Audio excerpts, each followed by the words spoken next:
Welcome to Ego Radio. We sit down with brilliant artists in fashion, film, and music.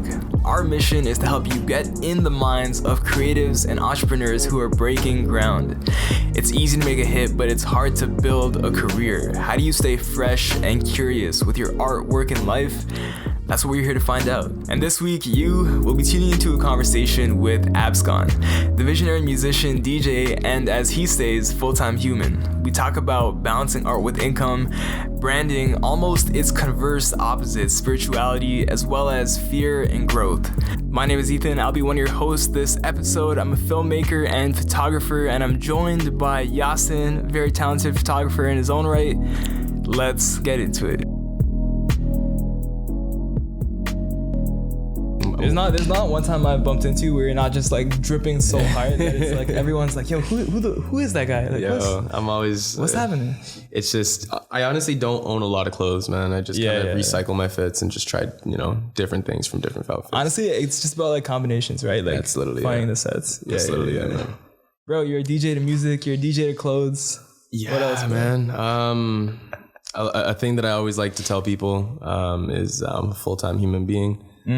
As we all are, but I feel a lot of us kind of just forget what it is to be human in the very various amounts of sense, and like, not taking care of yourself, or maybe not treating certain people in your life properly, or maybe killing them with kindness, whatever it may be, right? But it's always good to remind yourself that you are human, right? Yeah, so 100. I think like we're just a body that breathes. Yeah, not just a empty husk. You know what I mean? You're not just Conrad the musician. Yeah. You're not just. You're Conrad the human. The human being, man. Man. That's definitely definitely a thing. What else do I do? I'm a producer, songwriter. Been doing that for a long time now. So, in our conversation before we hit air, I've been producing for about 7 going on 8 years now. Started off, just looping things and, just creating like small little drum patterns and stuff like that, and started off with a couple of homies of mine. They were rappers or aspiring lyricists. We were all like 14 years old, and one of them went by the name of Luch, and he was like more of like the hippity hoppity rapper hippie hoppy rapper, you know what I mean, talking about this, talking about that, and the other one was more of like a conscious lyricist. His name was BK. And we all kind of got together. There's a couple other producers that I knew of at the time too, who was kind of like in and out of that whole scene, which he goes by the name of D Wallace, and he put me on a lot of game about production, and taught me a little bit of things, and that's kind of when everything started. And fast forward 4 years, that's when I got into DJing.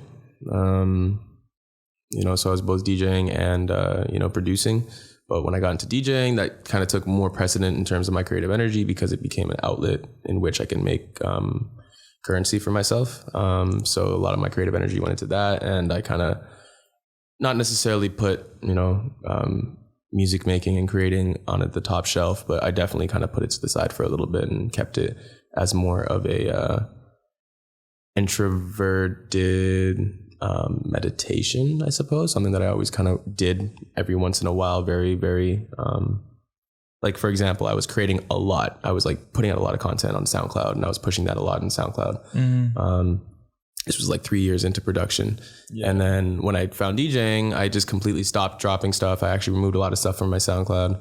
I wasn't necessarily making, A, B, C, D, E beats. I was more, specifically working on the calligraphy of the A, you know what I mean? So that was kind of like my, little bit of a transition there. And then DJing really picked up. I started collaborating with the Toronto collective, DIY collective called Blank Canvas. And I really was able to grow as a DJ, but also realize my talents as a DJ. And, luckily enough, I'm grateful for it. I was, granted the space in which to, show that. And I grew a lot with Blank Canvas over the years. And through doing a lot of different sets there, I met a lot of other people, a lot of other opportunities that came. And from there, kind of just took off. You know what I mean? It's been about 3.5 years since around that time. So Yeah. Damn, so that's like from like inception to now, like starting out being like a 14, 15-year-old, just like messing around with your friends, just out of the pure love of it, to That's it, man. now the delicate balance of figuring out, okay, how do I pay my bills and still continue to pursue this thing that I fell in love with as a kid, right? Exactly. So yeah, no, 100%. how do you like, I know obviously like for me, it's kind of like the gig that I have here, right? Like I'm doing like a lot of corporate content and stuff, which is not like aligned with like artistically exactly where I want to go. But I feel like DJing is like sick because it's like you get to still do a lot of what you want to do artistically. You got a great crowd in front of you, but there is still that balance, right? Of like, 100%. You want to produce, I'm sure you want to sing, you want to take your individual music to the next level. Right. Where do you find that like that balance? It's still being figured out, that's for sure. Yeah. You definitely have that line in Vertigo Blues. Yes. It's like, I'm not a rapper, I'm not gonna No, not at all. Something about like Hearts Numb. Yes. Okay. So that specific. Okay. So. And then you even have like later on in like the second verse a duality to that. Yeah. So good ear. It kind of relates actually to the question that you asked, Ethan.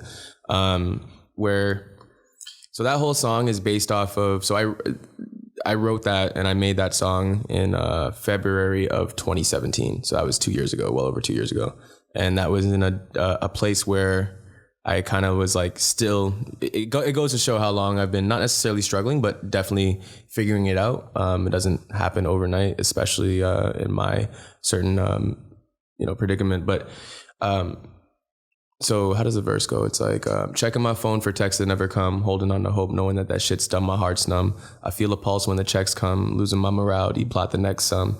Pop the next one, swear I'll cock this next gun to my dome, betting that this miracle best come, blow this high, forget fun. I'm on an edge, universal trials, trying to test some.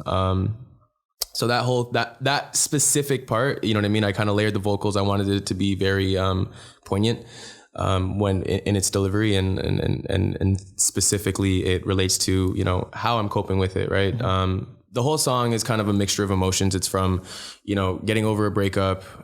It's from, going through life trials, of, money issues and being lost and trying to find your way. Exactly. Right. Kind of in a dizzying self-image. situation. In a weird situation. Right. And then also being able to, figure out how, it's financial, right? It's financial security, trying to get to that point. To answer the question foundationally, how do I cope, or how am I able to balance it? At this point, up until really recent, I was like really looking to, possibly take a step back from DJing, just because, life situations happened. I moved out and then I moved back in at home. But throughout that year that I moved out, there was just a lot of bullshit happening at the place that I was living at, and definitely took a damper on me, right? And when I moved back, I didn't have internet for the longest time, so I wasn't able, as a DJ, to update my library. I remember that. Yeah, right? You'd come over that one time with everybody else from, you're an excellent host, from the LPHS. Oh, no worries, man. Had to, take care of people that come over. But for a long time, I didn't have internet. Yeah. So because of that, as a DJ, I stopped growing. I stopped aging. Right. And I stopped experiencing a lot of stuff. So a lot of the sets that I was going into had, a very tone of like a very ringing tone of sameness. You know what I mean? And I try to vary it up a little bit, but again, it's a lot as a human being, there's a lot of the stuff that we deal with on a daily basis. You know what I mean? It's crazy how much it's the sheer amount of thoughts that you have in a day. Exactly. Right? And just how many things we are aware of, you know what I mean, and need to be aware of, and responsibility and so on and so forth. Right. So, I was going to not give it up, but take a step away and, really kind of just hone in on my music, because that's something that's my main passion. You know what I mean? DJing is so fun. I love DJing and playing music for people, and just, it's having that conversation with that crowd. It's such a magical feeling, but, based on where I was up until recently in my life, you know what I mean? I was kind of just like, I need to just put it aside, because obviously I'm not seeing growth for myself, and I'm not like it. I'm starting to fall out of love with it. You know what I mean? And then, as life has it, opportunities come up, and I've been blessed to be working with a couple new initiatives and collectives, if you want to call them that. Clients, right? Clients, I suppose, but definitely it's more of a collaborative thing than it is a transactional thing. I'm working with a group called 25 Hours. They do both of like the co-founders, they have a background in the like the King Street West district, the club district essentially, right? So a lot of bottle service clubs and so on and so forth, and they that whole industry in itself, there's a lot of the same tone of sameness as well, and they kind of wanted to not necessarily get out but change up the game a little bit and try something new, right? So they were able to get this club on Queen Street, right at Dover Court in Queen, called Wayward, and they brought me on, and they're just like, hey, we need a DJ, and we would really like to work with you. Let's try some new things. So that's one group that I'm working with. There's Half a Concert that I've been involved with since the beginning of it. For those who don't know Half a Concert, it's an intimate gathering showcasing music. So it's, we choose an artist for every month, and they get to showcase, either unreleased stuff or stuff that they've released. And we have it at Almost Half Studios. It's a 2-floor loft in the West End by Sterling and Bloor, like Lansdowne area. And so it's a really, really dope thing, because you really get to know the artist. Almost how we are having this conversation right now. This is how essentially, like an interview type of process. You get to really get to know the artist after they performed, and it's a really, really lovely time, because it's a performance, it's a gathering of the community, and it's also a bit of a celebration as well. So I work with that, and it's really organic. I'm really happy to be working with that. And these couple things have rejuvenated that spirit of DJing, and wanting to get back into that, and really pursuing it as such, because the industry for a DJ, there's a lot of money to be made. There's a lot of money to be made if you're able to execute. So DJing is a very social type of not industry but career path. It is. From a business standpoint, I guess, networking wise, because a lot of the opportunities that you said you got was through not just, mainly reputation and the quality, and people know just who you are as a DJ, and they like what you're putting out. Right. I'm interested to hear from a business standpoint, how do you on your end put yourself out there to, I guess, attract those types of opportunities? Okay. I think to start off, I'll probably say 80% of success, or 80% of anything that happens for you or to you or that you make happen, is by being there, is being present. And I'm present. I'm definitely, present as physically, and I try to be as present in terms of awareness as possible. And just, you grow thick skin being in social settings all the time. You kind of figure out a way to navigate from a business standpoint. It's just showing up, doing the best you can, trying to execute as best as you can, and not necessarily so that you can get more connections, but it becomes a byproduct of that, right? It's the same thing, like parties in general are gatherings of different people, and a lot of people walk into that place, and there's a lot of different projects and ventures and ideas that have either been birthed, haven't been birthed, or about to be birthed. You know what I mean? And people are always looking for different working gears. You know what I mean? That they could find to help with, whether it be an actual business and organic venture, or a one-time party. You know what I mean? Whatever the case, right? So and I feel like a big thing of that is you got to be open. You know what I mean? If you're going to be in a social setting and you're choosing a career path that you're in a social setting in, as I am right now, you have to be really open. You can't really be a shut off type of person. That's for sure. Right. Yeah. And was that something were you always naturally an open individual, or was that something that you had to teach yourself when you started like music at 14 and then after got into DJing? Yeah, it's weird. It's I feel like almost, before, no, but now I'm like teaching myself to be social again. It's weird, right? No, man. I mean, to be honest, before even making music, I actually DJ'd first. It's weird.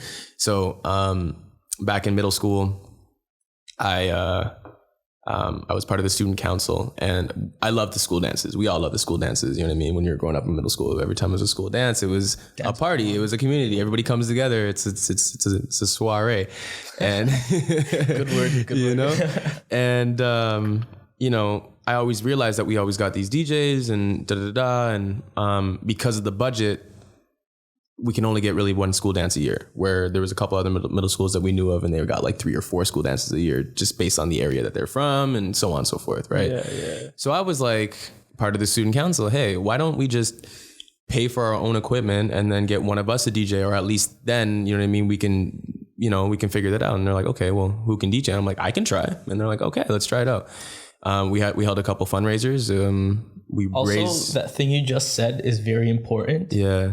You said, we'll just try it. And then someone's like, okay, who's going to DJ? Right. I'll try it with no prior experience or anything. This is what I want to do. Yeah. I don't give a fuck if I don't have the experience. I'm going to try it. Real shit. And I mean, I feel like now that we're actually kind of opening this up, you know, and I'm realizing that even when I was younger, I always had dreams of just, you know, just rocking the stage, doing something, whether it was performing or doing that, right? Visualizing DJing. it before it happened. Yeah, 100%. And so that happened. I started DJing a couple school dances, and we actually ended up having 3 in 1 year, which was really, really nice. Yeah. Breaking records. Right? You know what I mean? That was definitely a legacy that I left behind in my middle school. And I was like, cool, you know? Right. That's and then resume as a DJ. Yeah. Right. So, and then even beforehand, like, you know, I was a really social, open, flamboyant in nature type of child growing up, right? And then high school happened, and I remember grade 9. We all remember our 9er year, and it's just nuts. You go from like having curfew then to not really having curfew and just going out and doing your thing. You know what I mean? Depending on who you are, of course, right? But that was what it was like for me. And then I got into the all ages scene, which was all ages clubbing, and that was like kind of when I got introduced to downtown and that like crazy social scene, because everybody was everywhere down, you know what I mean, downtown. That was when the old entertainment district used to be in like just south of here, John and Richmond, you know what I mean, John and Adelaide, Peter Street, same thing. And yeah, from then, and that's when I really got to see like true DJs and like true like club settings and party settings, and I was able to see all that and be able to like just take it in and take in that energy. Yeah, just, you know what I mean? And be able just to like, you know, I was a party goer. I wasn't behind the scenes with any of these people, right? So I was just, you know, from the outside looking in, but I definitely soaked up that essence, and I feel like that's carried with me up until now being a DJ. So that definitely helped in terms of socialness and being social and being open to people and situations. And then, of course, you know, I got with my first girlfriend, and from that point on was when it was a bad relationship, and I was really young, and I got into definitely like a bit of a bout of depression, and that was the first time I ever experienced something like that. And through that time, I really got to develop my introverted side, and I realized what it was like to be, you know, not alone, not lonely, but but more like, you know, in solitude, right? And get comfortable with that. It's very interesting that you say that, because it's from a lot of people that I hear, it's, oh, I was very introvert and then I learned how to be extrovert. I've never heard someone say, oh, I'm extrovert naturally and I had to learn how to be introvert. Exactly, right? And that was the thing, is that, you know what I mean? It was, I was definitely like, I definitely had that I need to be around somebody type of feeling, but there wasn't really that. So I learned, I was forced to learn. And through that, I kind of definitely, you know, developed my introverted side. And somewhere throughout time, in between all this time, I guess it was, you know, after usually mainly when I was making music up until grade 12, you know, middle of grade 12 when I started DJing. That's when I transitioned from an extrovert to an introvert. You know, I was out and I was social because I had those skills still, but I was very kind of just like chuck the peace sign up and fade into the grass. You know what I mean? And fade into the hedge, right? And, you know, now since then, I've learned how to kind of, it's weird, man. Substances definitely have a big thing to do with it too. I smoke a lot of weed, right? And when I smoke a lot of weed, I naturally just not necessarily develop anxiety, but I'm more, right now we're having a conversation. So my energy, my brain power is actually coming out of me towards you, right? When I smoke weed, it just swirls. It just doesn't come out at all. It just kind of like more so It's internal. basks, what's the word? Sautés. You know what I mean? Marinate. That's the word I was thinking of. Sautés. It barbecues. You know, shit. But Put that brisket on there. Slow cook that. Shit, slow cook that shit, man. 7 hours, bro. No, but 7 hours, you know, get real baked. But double entendres. No, I'm kidding. But so that's a big thing, and then also too, like. The only one downside about the DJ, my DJ path and my DJ career is that, again, it's a party, right? We're all of age. We're all, you know what I mean? We're all legally allowed to drink now. And a lot of the perks that come with DJing is free liquor and free substances. Well, not drugs. I actually don't take any drugs. The only thing I do is I drink my drink, you know, I smoke my weed and psychedelics. And I, you know, exactly. You know, I zoom out a couple times. Right. But, that's what comes with it. And it's definitely, I started drinking when I was young. That was back in those all age clubbing days. So like, we're talking like transitioning from grade 8 to grade 9. Mm-hmm. And it's been like that. And it's always been like that. And that's something that I've realized, right, within myself. So it's like a definite challenge to try not that I'm saying that I have like anything close to an alcoholic addiction, but it's so habitual to do it all the time. So like, for example, like, you know, before we went on air, I walked in, I'm like, yo, I'm hungover, dead ass. You know what I mean? Because I did a set last night, free alcohol, free liquor. And you know what I mean? And that's the thing with that too, is that because now I'm more introverted, it's hard for me to come out of my shell naturally, right? And then when I'm out doing, a set, nerves kick up, take a shot of Jamie, and that cuts right through it, right? And then before you know it, it's just, you're having a good time. You're partying while you're DJing, right? And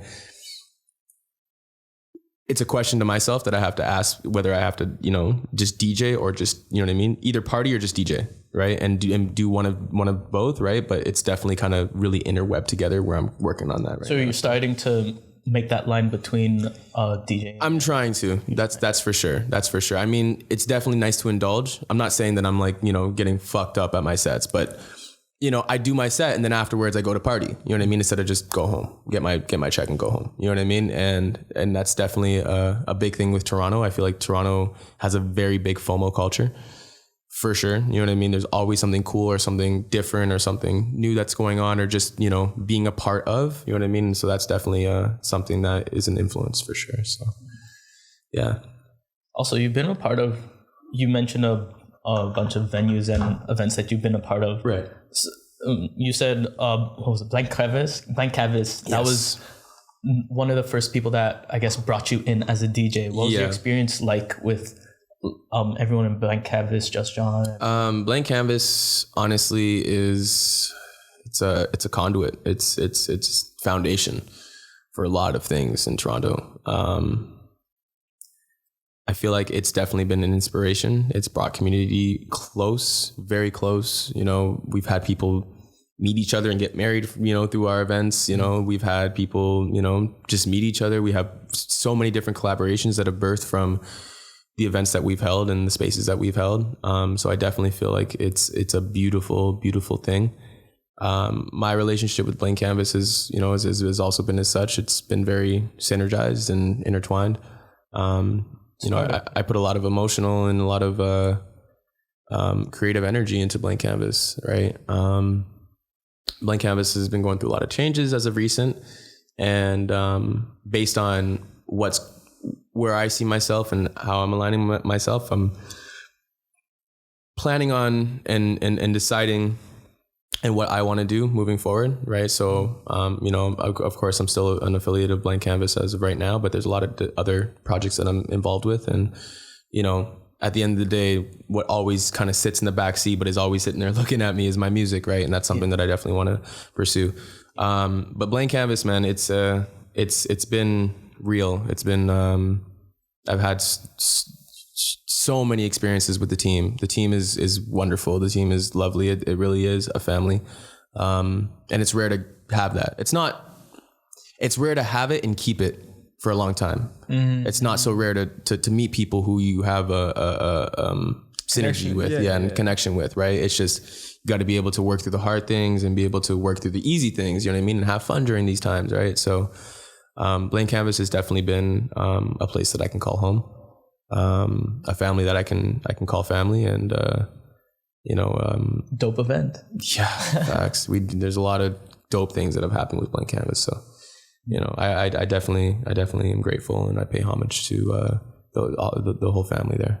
That's for sure. You said you were when you were talking about that, about how your future and how there were you have other projects, you have other collaboration, and you have stuff that you're working on. I know that music is not just producing or DJing, like your own music, singing, songwriting, rap, MCing. That's, you've put out a couple projects, or a couple tracks already. Couple tracks, yeah.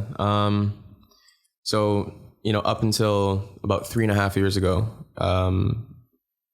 maybe 4 years ago, I had a lot of stuff on SoundCloud. I had a lot of different beats.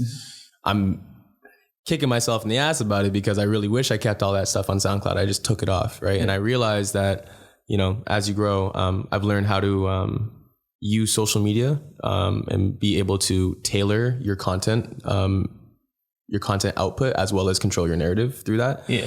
So what I should have done is I should have just privated those tracks and then been able to bring it back and create a playlist and be able to, push all that out, because I don't have those original files anymore. You know what's so interesting? You don't have them at all? Some of them I don't. Okay. A lot of them I don't. You know what's so interesting is that the first time I heard of Abscond, like this entity that's Abscond, was out of Reputation.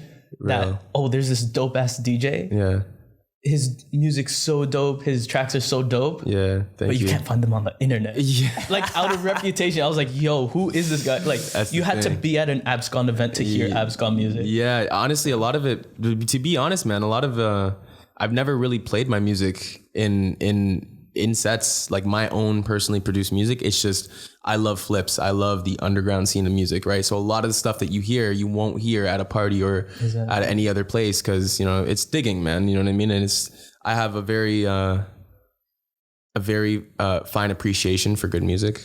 A little bit eclectic. Yeah, 100%, right? So how do you you're putting out like this different, like, music that's not heard often, right? Yeah. It's in a party scene. People like to turn up to music that they know a lot of the time too, right? Mm-hmm. And that's what's so great about your sets. They don't give into what everyone's expecting. It's different. That's true. And you like that it's different. That's true. That's a really hard thing to pull off. It is. And I mean, that's the thing too, is like, there's different scenes now. You know what I mean? I started off in the underground art scene, so I could get away with it in a sense, right? Yeah. And now I'm not necessarily going corporate, but I'm definitely going more of bottle service clubs. It's different. Bottle service clubs. It's hip hop. It's top 40. It's hip hop. It's occasionally R&B throwbacks. You know what I mean, or just throwbacks in general, right? Kiss by T-Pain. Yeah, you know what I mean.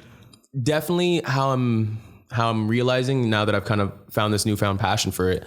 How I'm realizing to go about it is like, I have to see what the playing field is. So playing field being what I can spin within certain spaces, right? And then I got to be able to, instead of everything going in a straight line from down up, I have to be able to hit diagonals and hit corners and hit this and hit that to make it interested. As a DJ now? Where you're expanding to. Exactly. Like based on the settings that I'm in as of recent, like last night I was at apartment 200, my first set there. So it's, for me, it's a pat on my back. Yeah. My very first set there. I know. It was really good.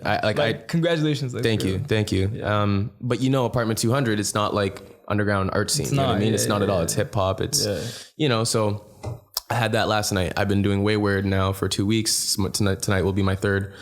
And that is bottle service. It is straight hip hop, and it's still something that it's a challenge towards, but it's cool. And then sometimes, like I said, I get, some of these one-off sets, and, people are like, we want to hear some really eclectic, dope, different shit. And I'm like, talking to the right person. Okay. Yeah. You know what I mean? It's a nice release. That's for sure.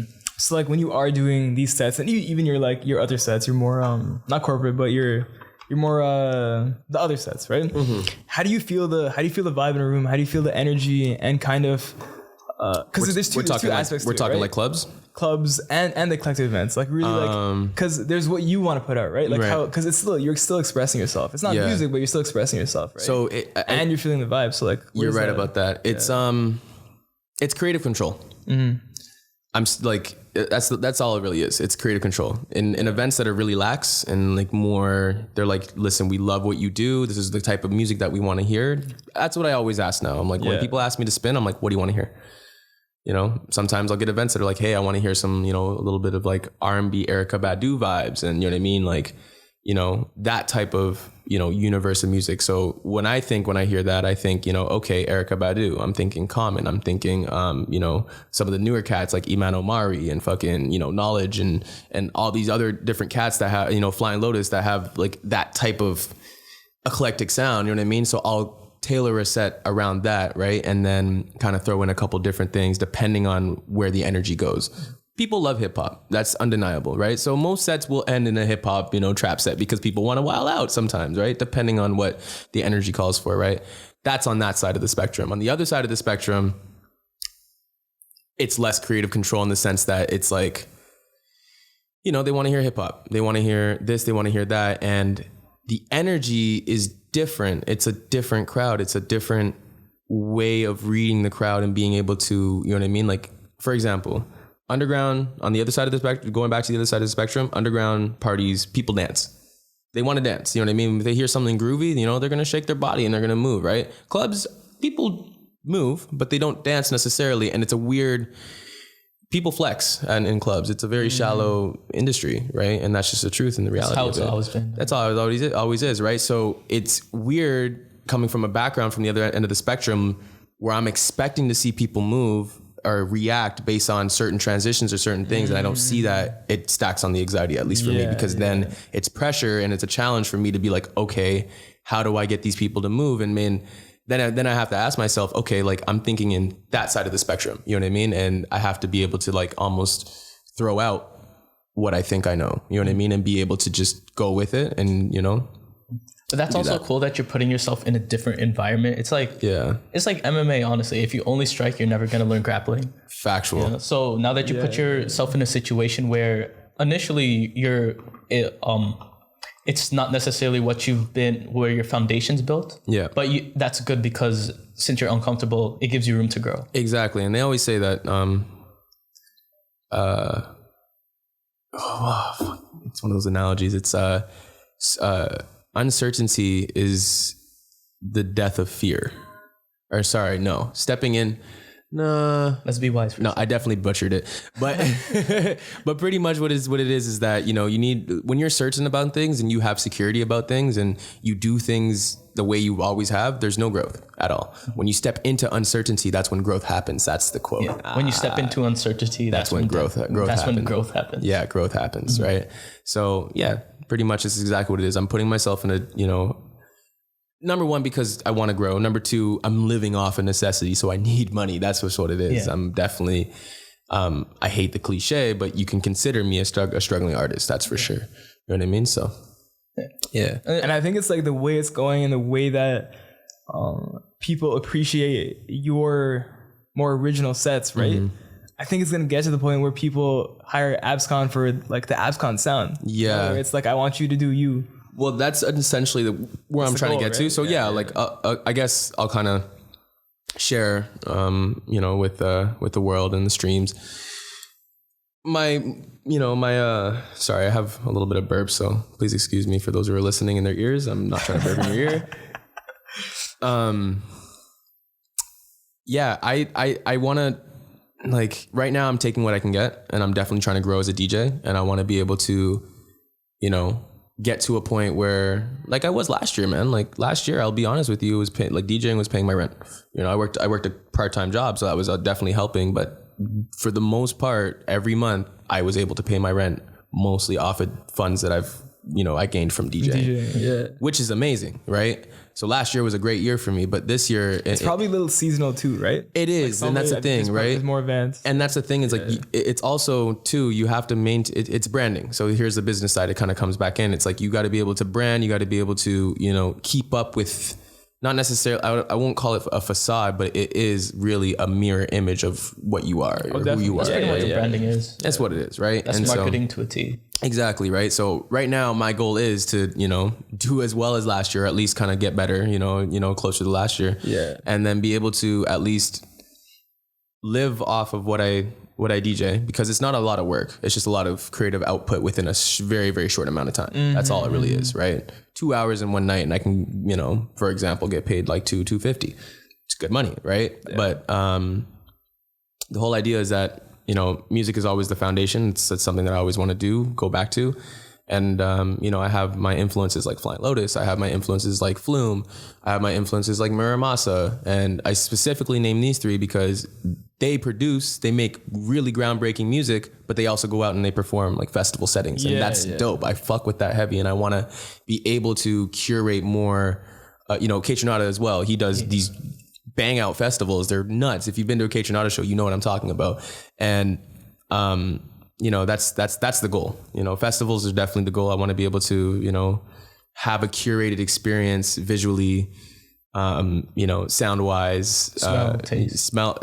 Believe it or not, smell, taste. Okay, this is a bit of a side story, but I went to Justice, which is like an old electro duo from back in the 2000s. Yeah. I went to see them at Way Home. Right. And it was on the Friday. When was that? Last year? That was last year. Or no, the year before. The last Way Home, pretty much. Yeah. And there was a part during the performance where it was like, it was cool, man. Like, it's kind of started off where like, the stage was like, just a regular kind of like electro type stage. And then throughout the performance, like certain like lights and screens would like kind of move and like become all kind of like dystopian and like just different angled and very jagged and whatnot, and like created like this real dystopian kind of post-apocalyptic type of feel to it, especially through the lighting and through like the way that the stage arms were set up. Like it was literally like these things that like were moving across the thing. And I was like, that's such a cool curated experience. Yeah. But then it got to a point where it kind of came, uniform again and a little bit more, cleaner, and this song started, it like kind of let out into like this crazy electronic ballad, and then as it started happening, it was like black screens, them lit up in the middle, and then the black screen started turning like lightly blue or like really dark blue, and then it was like a sunrise. And as the sun was coming up, I don't know if they curated this or what they did, but it was, you could smell the most freshest smell amongst the crowd. Like it was like pines or something. It was not even pines. It was like flowers and like it was like a spring beachy type of smell. Like, and I had someone spray Febreze sunshine. Yeah. Like, or something, or they had like a tank and it just let it out, into the smoke or something like that. You should do a festival and then after do poison gas at the end of the set. That would be the hardest set. Hardest set. Honestly, if I was making some distortion music and some shit like that. If you were psychotic but knew how to put together, that's definitely one of those things that the greatest and last show of your life. Oh yeah, exactly. Yeah. I don't think I would ever do that, but I mean, we can say that one for Yasin. Right. But we'll do an ego show, right? But going back to like visually and even smells and stuff like that, right? Like that's the type of that's end goal, at least for short-term goals. Long-term goals are even farther than that. I'm trying to do other things. And so, what it kind of comes down to is that, moving forward as recent as can be, I want to be able to, kind of pick and choose my sets and do certain shows. And as my music kind of progresses and I keep dropping more things, as an artist does, they start to do shows and then eventually they do a tour and then eventually they travel, and, that's what it is. And that's kind of like the goal that I'm working towards right now. It's just dealing with life struggles, and that's all it is. Step by step, right? That's it. Day at a time. That's pretty cool. You know what? Speaking of your growth right now, you're in an interesting phase right now because you're currently in that, I guess, beginning chapters of something new. Yeah. And you're figuring that out. You have this interesting part in your song, The Becoming. The Becoming, yeah. I'm not a rapper, bro. It's something like just quote it. Yeah. Shrooms, trying to figure out. Trying to see vision. Yeah, so it's like trying to figure shit out. Yeah, I don't have shit figured out. Or whatever. So I'm curious to hear like that experience that you're having. did you come across the clarity that was trying to be revealed to you? I feel like I see it. I'm aware of it. It's there a lot. Could we go into the lines first? Just for sure. Yeah. So it's like illusions got these eyes up on a trip. A shrooming and seeking through visions. Man, honestly, I'm trying to figure out shit. Well, I haven't figured out shit. No, the reasons in which I fulfill. Wait, emotions I choose not to spill. To shame I cool with the demons I should kill. Illusions got these eyes up on a trip. Obviously, I'm shrooming out. You know what I mean? Shrooming and tripping through visions. And kind of to answer your question, I feel like this thing that I'm trying to figure out, it's constantly around. I'm aware of it. You know, it's just reality. It's universal. Before you get into that, the brain's so interesting how you could know that you don't know something, but you know that you want to figure it out. Yeah, 100%. And that's just, that's just how we are, man. We're always looking for answers. We're always looking for, something more, right? Mm-hmm. I feel like specifically in that line, this clarity, this vision that I'm trying to take a hold of is it's there and it's to my taking, but I feel like it's not deserved yet based on the fact that I'm not easily able to fully see it. It's like there's a shroud over it and I know it's there. You know what I mean? And it's exactly what you said. It's like knowing there's a gold brick, you know what I mean, on the other side of a door, and the door is completely unlocked. It doesn't even have a lock or a knob on it. It actually just has the hole and you can just pull it open, right? But you can't see it, but you know it's there, type of thing. And that's, the best analogy that I can say for that. The whole track Becoming is like, it's a very paradoxical, juxtaposed self, realization as well as, self-inquiry.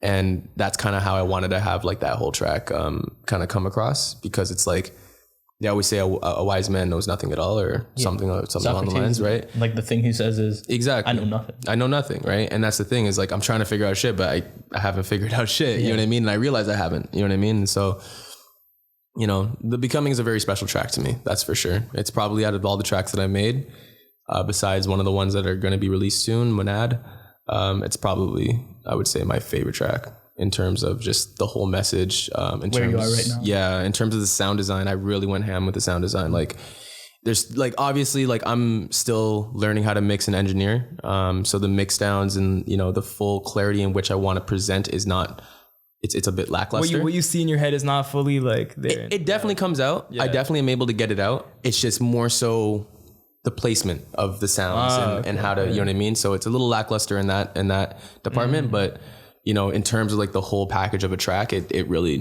I'm your really music is definitely track. Like atmospheric. Like that's what it feels like. You're in a space that's not the room that you're in. Exactly. Like when you were talking about the mist at the electric show you went to. Yeah.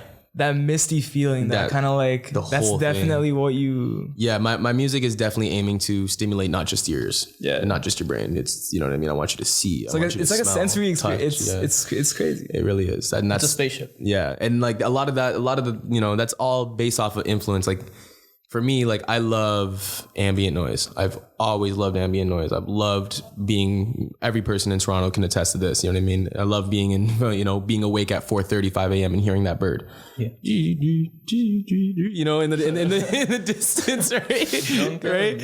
And I love that. It sounds so nice, and it's like right at the dead of night. You know what I mean? And water running and waterfalls or rain, or you know what I mean? What else have I had? Birds chirping. A mall. I was in Sherway Gardens one day, and I just put my phone on the table and just recorded, and I use that for a lot of my background sounds, and the static of a TV in the background, or like this the slight hum of it creates a world. It really does. And you know what I mean? And that's the thing, is if you listen hard enough, you can hear things within it. You know what I mean? Maybe it could just be me, but I feel like I'm not too much different from every other human being. We all have the tools to we're all aware of these, like, exactly, right? And I feel like one of the most beautiful things as an artist is that you get to appreciate those little like details, like the little details about the clouds in the sky, right? 100%. As a visual artist, the little, like the reflection in like a puddle when it's like raining, right? Or in the pavement, exactly. And it's like the same, like the little, like it's those little things, those little details that I feel like you're able to pull together to create that that holistic experience. I definitely try. I mean, specifically like as of recent, I love rain. It's just there's something about water in general. Anything that's wet Water's and has healing. you know what I mean? Like, and I think that's why like, so if if I had to like mention influences and whatnot, like I'm very heavily influenced for sure. Nestle water bottle. Yeah, fucking no. You know what? Aquafina, man. In Fiji, I'm actually drinking some.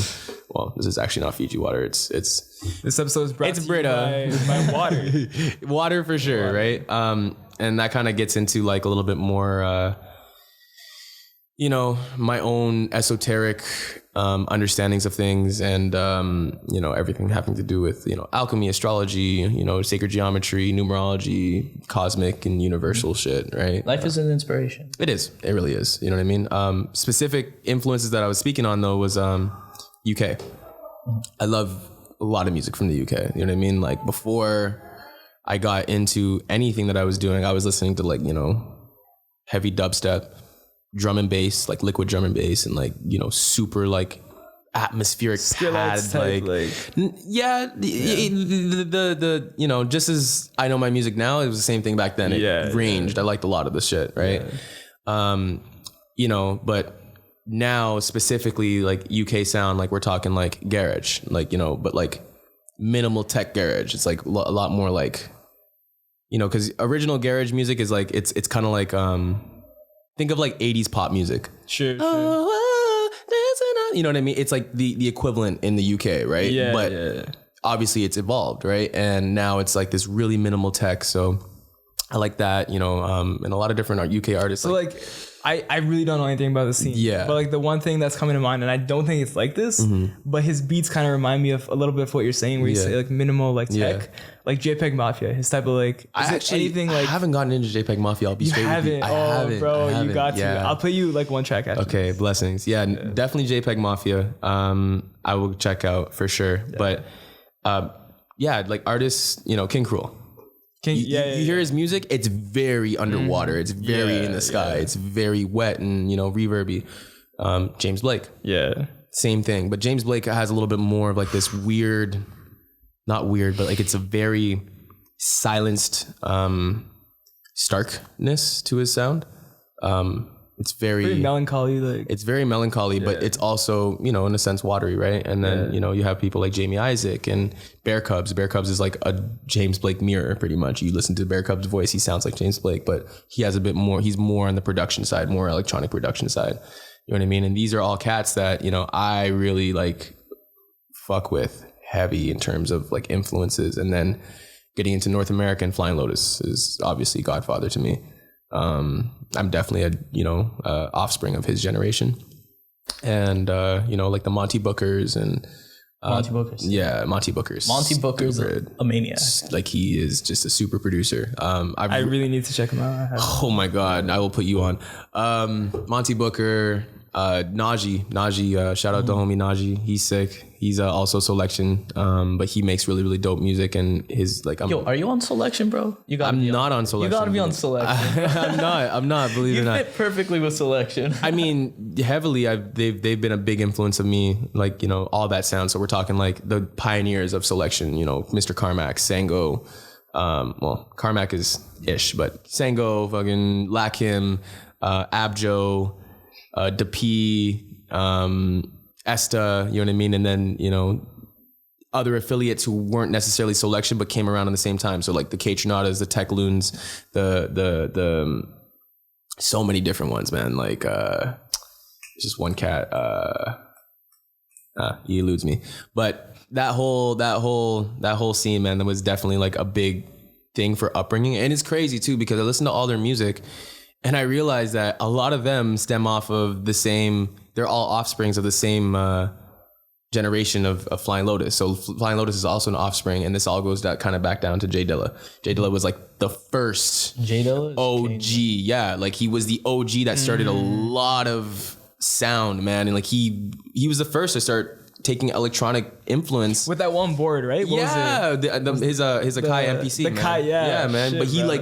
He used that to make, you know, hard knocking hip hop beats, but then threw in these like crazy like sauce synths, like you know what I mean? And like it was just this crazy like electronic, you know, birth of brand new music. And then, you know, when he passed, it obviously he had a lot of influence on the people that, you know, he inspired. And from there, that whole generation of music has come now, right? So those are all, that's like a North American thing as well, right? So that's the beauty of art. It's when you have something profound, because in art, it's whatever you put, whether it's a photo or a track or music or whatever, it's more than just a piece of art. It's a phrase of conversation. Phrase of conversation, 100%. So what we do as artists is we listen to other people's phrases and what else can we add to that conversation? Exactly. And we just build and build and build. Same thing. It's like you hear somebody say bet and you're like, you have a conversation with somebody else and you're like, bet.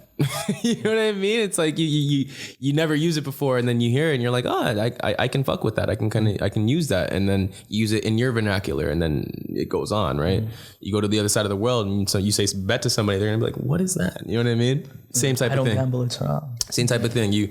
For me, it's like, and I feel like this is for all artists, is that they take all their influences and they just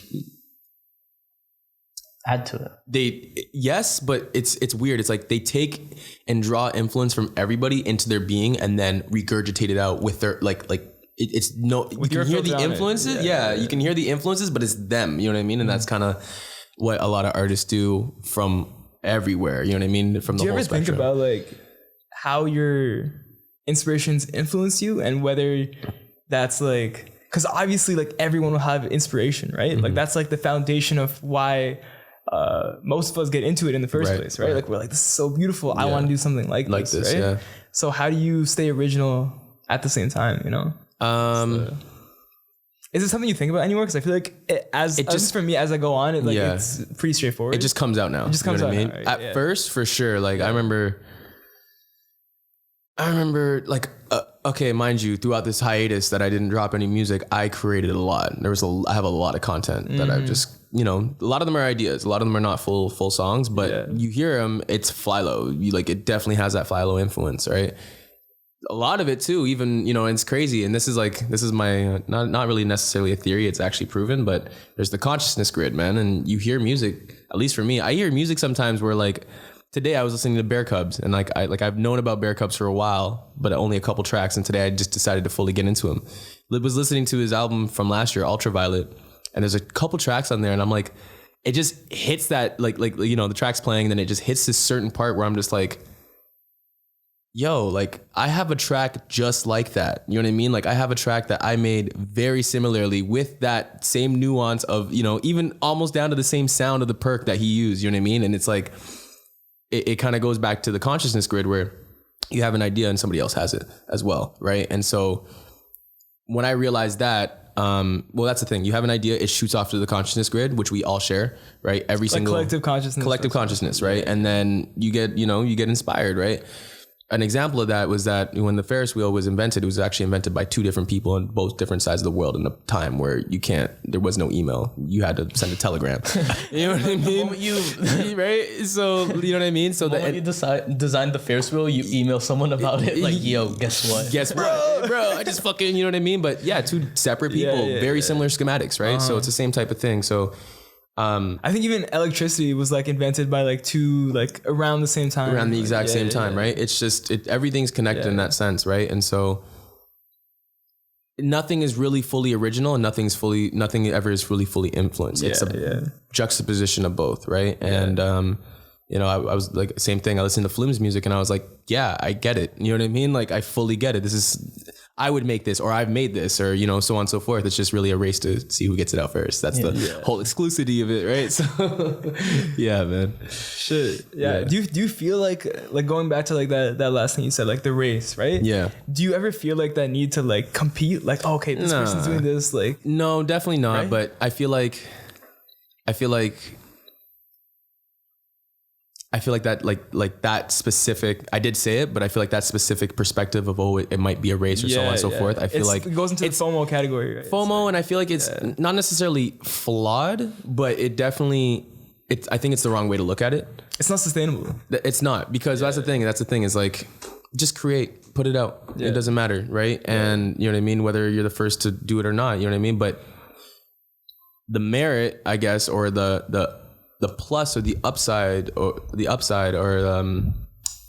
what's the word I'm looking for? The rights to the sound is, you know, if you care about that, is that, you know what I mean? So, you know, Flying Lotus he really was like Flying Lotus when Jay Dilla passed, he really took Jay Dilla's sound and made it his own. You know what I mean? He pretty much took the helm. He like, you know, Jay Dilla passed the torch. You know what I mean? And Flying Lotus was like, you know what? Fuck, it's up for the taking. I'm going to do it. And then took that sound and birthed a bunch of homies. You know what I mean? Birthed a bunch of, you know, different things, right? Yeah, I forgot the point, but yeah. So it's not really like a race to you. It's just like not really. It's just put the shit out. Just put the shit out. Yeah. Make what you want to make. Which is, it's funny because I'm still not putting my stuff out. I'm very slowly the doing most reserved guy ever. Right? Just put it out. You know, just put it out. Facts, right? And that's just, they always say. Where do you think that like, cause like you have this like big like back catalog of like just like sheer like just music on music that you made. Yeah. But obviously you're trying to curate a brand, but more than that, you're trying to curate a sound, right? That's what it is. It's that's the whole thing, man. It's we live in this really, really weird time where like rollout is everything, it seems, you know. Yeah. And some people don't need to necessarily roll out at all. It's just their shit is that good, and then people just listen to it, they take note of it, and then things happen. Everybody has their different ways of doing it. For me, I definitely have a complex about the rollout having to be perfect, and I'm realizing that I'm slowly letting go of that complex and, you know, diminish it time after time. So I'm a little hot, so I'm just gonna take off my sweater first. Go for it. And yeah, man, just figuring it out in that sense. Being able to let go of that complex and just kind of release stuff, which is why I'm doing like 3 tracks a week. At one point, it just got to the point where I was like, you know, what the fuck am I doing? Let me just drop this music because it's been way too long. And so I did. And already, you know, it's like, oh, I should have done this a long time ago. You know what I mean? And so that's kind of like the realization that I'm at as of right now. But yeah, so. Because you were saying about kind of going back about how kind of not, well, maybe OGs, but the people who came before you, how they put something out and then it inspires the next wave of DJs, musicians. Yeah. You're pretty seasoned, or you're pretty much a veteran in my eyes, at least. Yeah. If you get past 6 months, bro, you're a veteran. But I have years under the belt, that's for sure. Yeah. I mean, I want to know, like, for the next wave of people coming out after you, are there any pieces of advice or anything you'd like to say? Like, say you have them in a crowd right now. Is there any piece of knowledge that you'd like to tell them? Keep your ears open. Always have an open mind. Imagine. Create. And these are things you'd like to hear when you were in the beginning phases too. Yeah, 100%. It's also discipline. You know what I mean?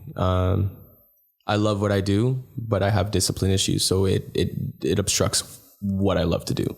Right. And that's just based on life as well. So for the young cats, if you're 14, 15, 16, fuck even 11. I mean, I'm sorry if I'm swearing, but you know, if you're a fucking 4-year-old, you know, but if you're listening to this and you're young, or, you know, you have little brothers or little sisters, whatever the case, or screw it, even if you're not young, but you're just starting out, or just even starting out right now, you know what I mean? But specifically, I was saying, if you're young and you have the time and the resources, and you, for the most part, you're being taken care of, and you know you have a talent,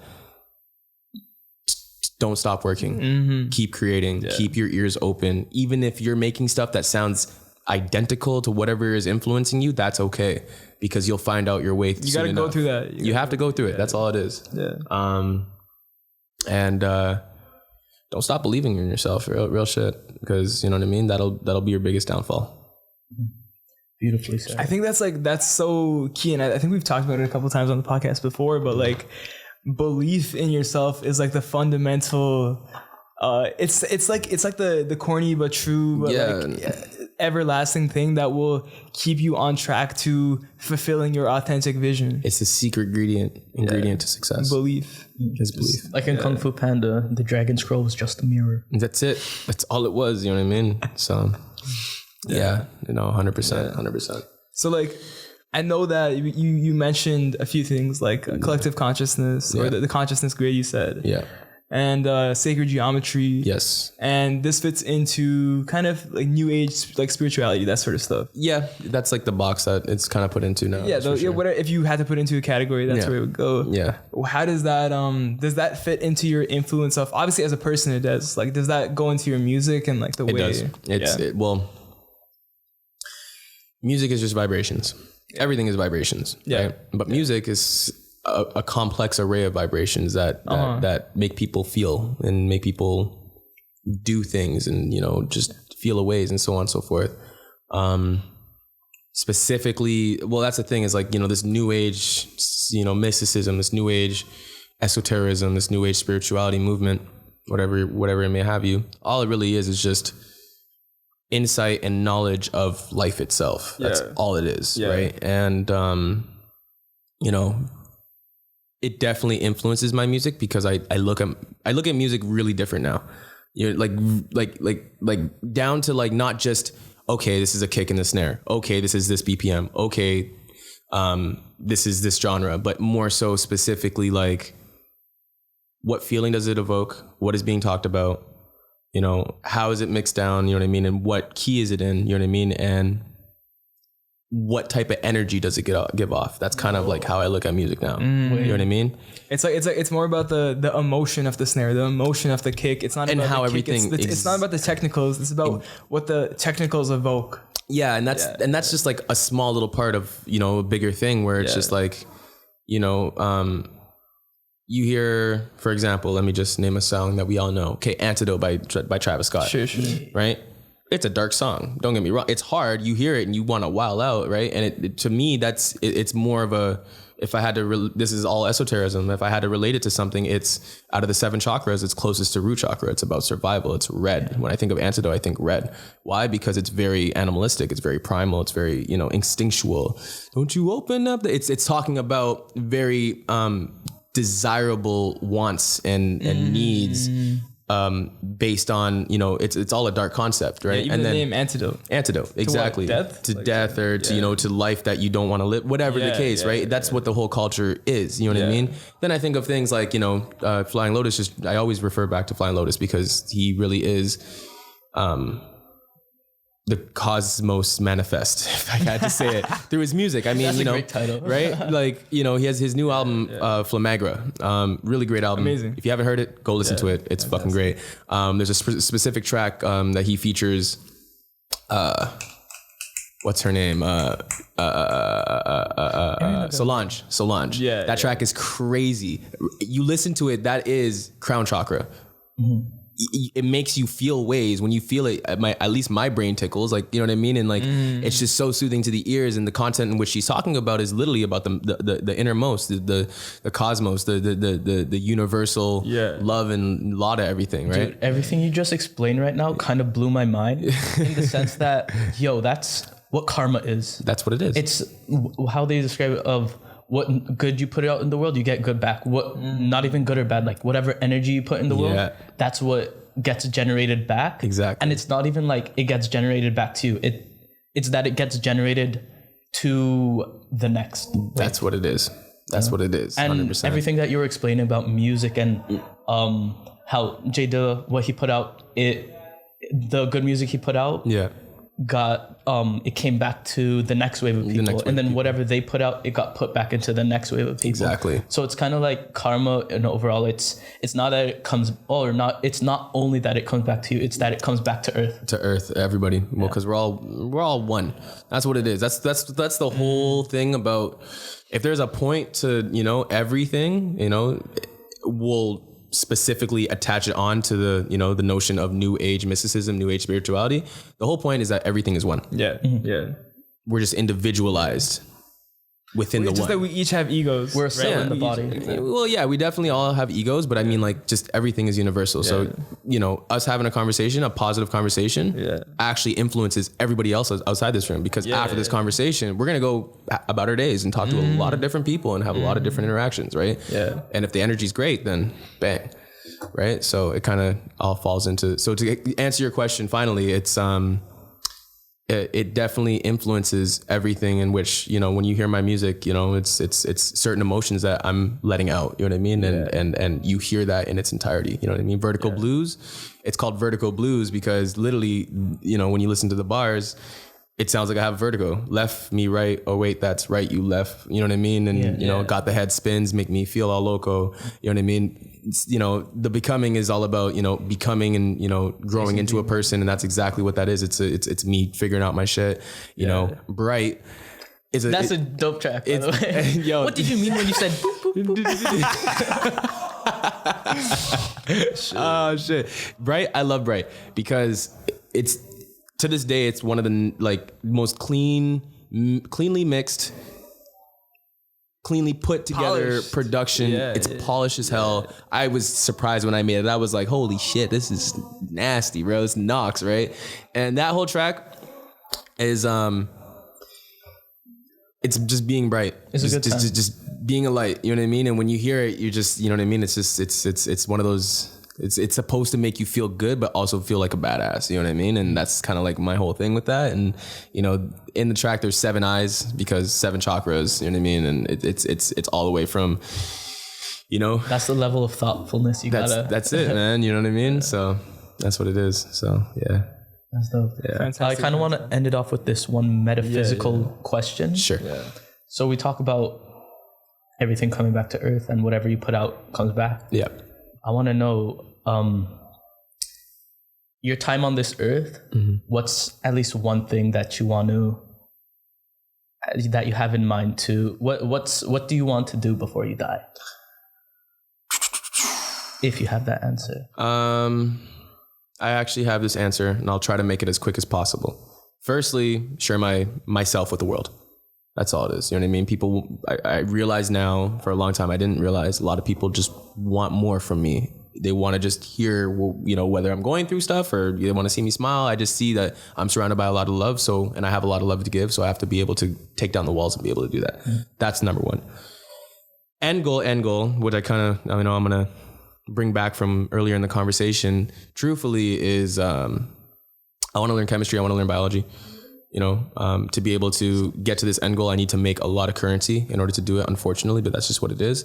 I want to buy out a couple hectares of land. I want to dig underground. I want to create a full, you know, I don't want to call it an institution, but I'll definitely call it like a center or a place in which everything can be studied. I guess you can call it a school, but you know, I want to learn water irrigation, how to purify water. I want to learn chemistry and biology. I want to have every species of plant, or, you know, not necessarily animal because it's captivity, right? But species of plant, or at least have an environment in which each animal or whatever I do have is able to live freely and be able to go do as it does in its environment that it's raised in. Some Noah's Ark type shit. Yeah, man. I mean, kind of in that sense, but definitely just a place for world betterment where everybody goes there to contribute to the world, right? And a space on earth that to learn. Yeah, I suppose, and you know what I mean? And just, you know, at least I don't care if I'm able to see it, but as long as I can start it and I can leave it in good hands so that it's an initiative to have the world be better,